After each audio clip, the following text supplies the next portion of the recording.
For the longest time, the bankers and the corporations that ran the U.S. government would go around the world beating people down, and in exchange for the silence and the complicity of the people in their crimes around the world, they would offer a higher standard of living to the people in the United States.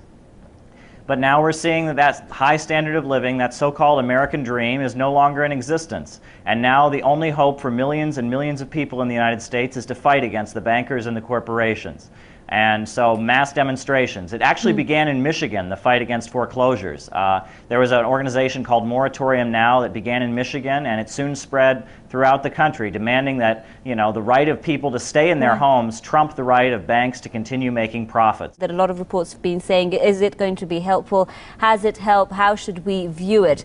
That is a settlement with banks over the foreclosure abuses, as you know, and it's resulted in a wave of home seizures now. But a lot of people saying that although it is inflicting short-term pain on delinquent borrowers, it is making a long-term housing recovery more likely. Would you agree with that? Well, I would say $25 million is just a drop in the bucket compared to the amount of money that has been stolen from working families all throughout the United States. The bankers and the corporations have made trillions and trillions of dollars off of stealing people's homes, luring people into bad situations, and basically profiteering off people's misery. People are learning that all these foreclosure laws, all of the great legal apparatus set up has been written by the very people who are carrying out these crimes. You know, the government from the highest level works for the banks and the corporations. There have been moratoriums in the past that have been passed. During the Great Depression, there were moratoriums in the United States in many states. But it was done in response to the fact that the unemployment councils, community organizations, would break the locks and take back the homes that were foreclosed. It was done into the response that there was a large mass movement of labor unions and activists demonstrating against the bankers. The corporations and the bankers don't respond to us simply going to the ballot box and picking our favorite politician. They respond to the people being in the streets and fighting for justice and making clear that their system will not continue as usual unless justice is served.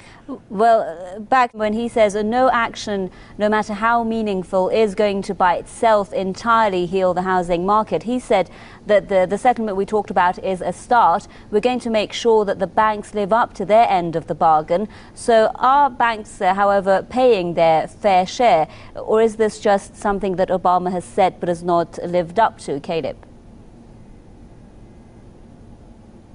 Well, especially in election years, all kinds of politicians will make promises and you never know what will result. But if we want to see these bankers be accountable, it will require a mass people's movement. You know, it's very frightening that right now, as so many people in the U.S. are suffering as a result of the actions of these bankers, instead of holding the bankers accountable, there's a push for a new attack on Syria. The U.S. is mobilizing its forces and trying to beat the drums of war for an attack on Syria. But the enemy of the working people in the United States is not in Syria. It's in Washington, D.C., and it's in Wall Street, in the halls of power, where the corporations and the bankers are destroying the future for millions and millions of people in this country. And we need to make clear that attacks on Syria are not acceptable, and more wars will not help the economic situation. The people need to demonstrate, come together as one, and oppose the continued attacks of the bankers and the corporations. Ultimately, if we can win a moratorium and halt the foreclosures, that will be a huge victory, and it will make clear to the 1%, the capitalist ruling class, that they have to face a mass movement of millions of people if they ever want to continue these crimes.